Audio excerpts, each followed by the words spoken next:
من بين البيوت من بين البيوت المعركة عيان من بين البيوت شو بالروت؟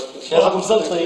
طيب ما دام سلطنة السلطنة ليش عصبت على الشباب التعصيبي يا حبيبي ليش؟ لك يا حبيب قلبي يا فادي أنا ماني زعلان من الجديد، حدا بزعل من جديد، ولك بالبلد عندنا بفهم عليهن وبفهمن علي، عندنا غنم ومعز وبقر، ما في بيت بالبلد إلا ما في دواب.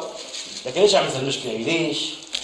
يا اخوي يا فادي انا عم بقول بالبلد مو هون حدا بيجيب جدي وبيحطه بالبيت، انا مو اعتراضي على الجدي، اعتراضي على السيد داني اللي جابهن عنا هون، لا عقلنا شو السبب، لا عرفنا مشان شو، اجا زتهن وانقلع. معك حق. على كل بس يجي دايما يتفاهم معه، بس بدي افهم غسان مروان ليش خلقتهم بالشده؟ ما لهم ذنب. الله يرضى عليك يا فادي، مروان وغسان لجيب لي سيرتهم بينتنا وياهم، قال محبه، قال كله كذب ونفاق ودجل. مزبوط معك حق، كله دجل ومصلحه ومجامله، الواحد فينا بيطلع على بيته وبجيب كومة اغراض، هن ولا مره جابوا شيء بايدهم. ولك يا اخوي يا فادي انا ما بحب الدهلزه، اللي ما عنده امكانيه يقول، ولك يا زلمه يعني بتصير بتحبني اذا جبت لك شويه اغراض؟